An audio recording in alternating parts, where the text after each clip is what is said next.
What's up, YouTube? Welcome back to another video. Today we are doing the NFC North.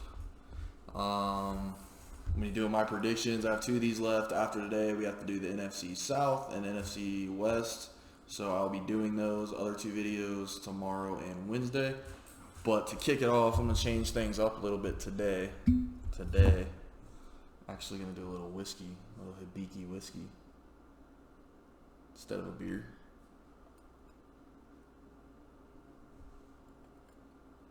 Hibiki whiskey, pretty good whiskey. Check it out. About $80 bottle. Demo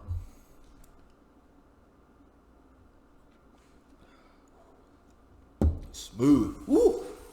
Cool. So to kick it off, the NFC North. We're going to start with the Vikings. So with the Vikings, it's Kirk Cousins' second year. He got a lot of flack last year for how terrible they played, but a lot of it was on the offensive line. If you watch the film with Kirk Cousins, he actually made a lot of good throws. A lot of the mistakes that he made weren't necessarily his fault. Dalvin Cook's coming back, so that should be interesting to see. I really like Dalvin Cook out of Florida State, so he's finally healthy, so he should actually be able to contribute to that team like he did previously. They drafted a first-round center, Bradley Garrett, for depth. I don't know if he's even starting, though. They're not very deep at running back besides Dalvin Cook. They obviously got Stephon Diggs and Adam Thielen. They still have that great defense with Harrison Smith, Xavier Rhodes, Anthony Barr, and company. But with the Vikings, I don't think it's going to be anything. Nothing's going to be a whole lot different than last year. I got them going 8-8. I think they split the games with Chicago. They sweep Detroit, and then they get swept by Green Bay. They got to go play Kansas City on the road. I think they're going to lose that game. They got to go play the Chargers on the road. I think they're going to play that game. They just kind of have a tough schedule, and there's already a lot of depth in that division. It's kind of the same thing with the Lions. They're not a terrible team. There's a lot of other divisions in the NFL that they would definitely compete in and maybe win a divisional championship. But with Green Bay and Chicago already kind of leading the pack, I say 8-8 for the Vikings, and they miss the playoffs. The Green Bay Packers. So I'm really excited about Green Bay this year. They have a top offensive line in the league with David Bakhtiari. They drafted Elgton Jenkins at center with their, I think that was a first-round pick or the second-round pick. I think Aaron could have an MVP this year. I think, if you look at what he's got, Devontae Adams and Geronimo Allison. Geronimo Allison looks really good this year. He should be even better this year. I think Aaron Jones has potential to break out with that offensive line, and he's gonna be the feature back there. They also got Jimmy Graham at tight end. So if you're looking at they have a legit running back. They have a legit tight end. They have two really good receivers and that great offensive line. They're going to be really good offensively. On the defensive side of the ball, they also drafted Rashawn Gary out of Michigan, defensive tackle. They drafted Darnell Savage, free safety. He's looking pretty good. They also added Adrian Amos from Chicago, who's going to play safety on the other side. And they also added Preston Smith and Zadarius Smith as linebackers in free agency. Kevin King's coming back. They have a pretty average D-line, but I think that defense, which has been kind of the problem in Green Bay the last couple of years, will actually be pretty good defense. Maybe top 10 defense even. I'm not sure about that, but I think they'll be a pretty good defense.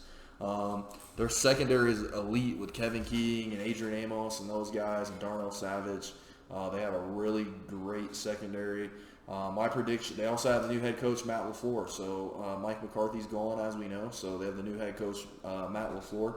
My prediction for the Green Bay Packers is 13-3. I think they're going to sweep Minnesota and Detroit. So there's 4 wins right there. They're going to split with Chicago. And it's not that their schedule's not tough, but I think if you look at their schedule, they got to play Dallas. They got to play the Chiefs.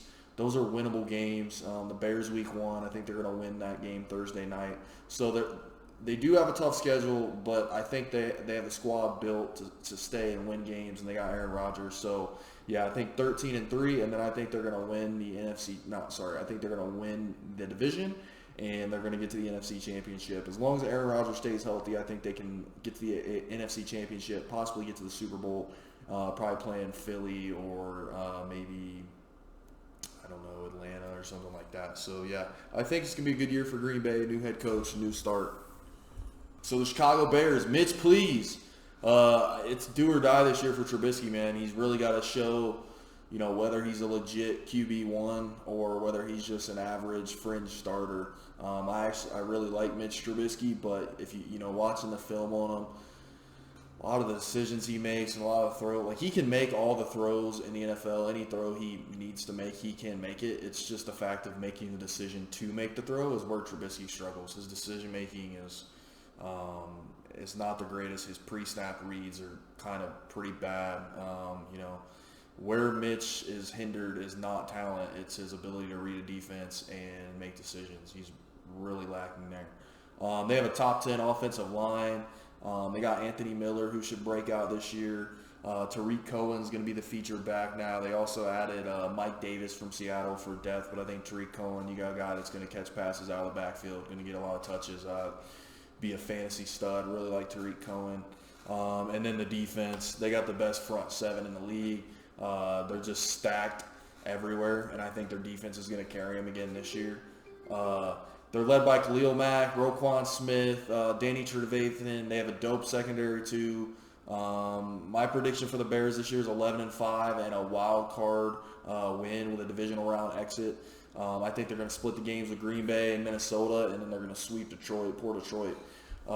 And yeah, it's going to be a divisional round exit for the Bears, unless Green Bay somehow. So if they don't got to play Green Bay, and Green Bay doesn't get to the NFC Championship, I think the Bears could possibly get to the NFC Championship.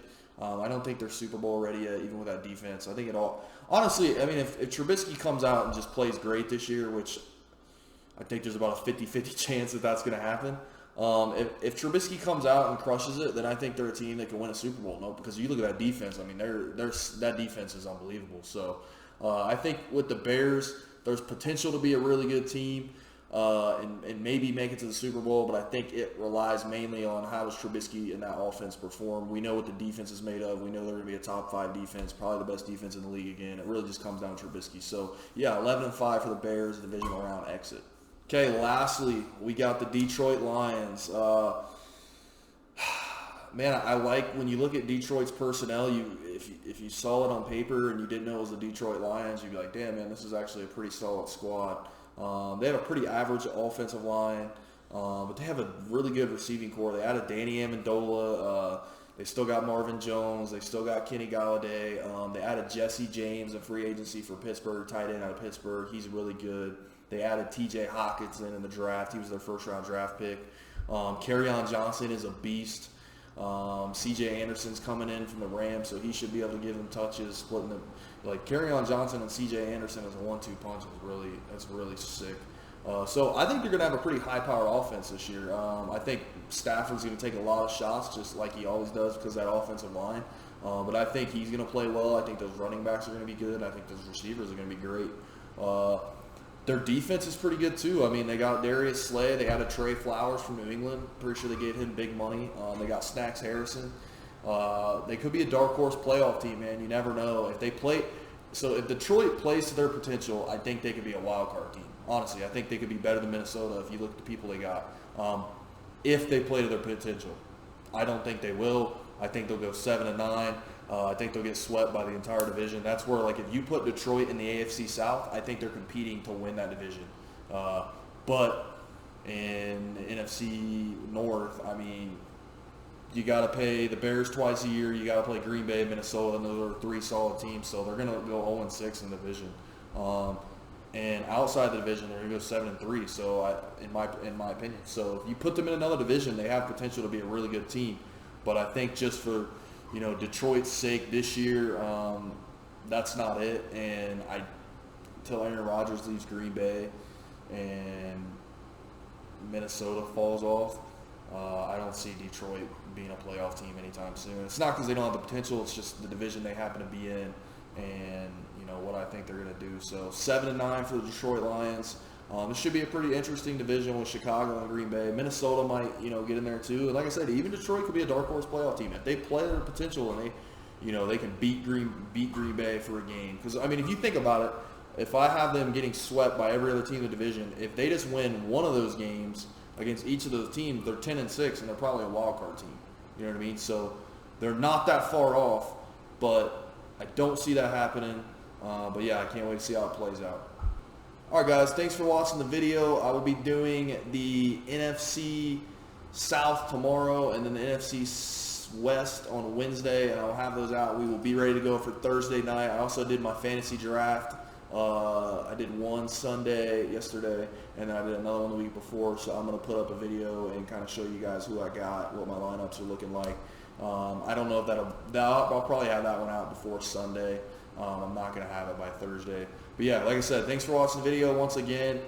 Hit the like button, comment, subscribe. Let me know what you guys think about the NFC North. I'm excited for it. And yeah, I appreciate it. Have a good one, guys.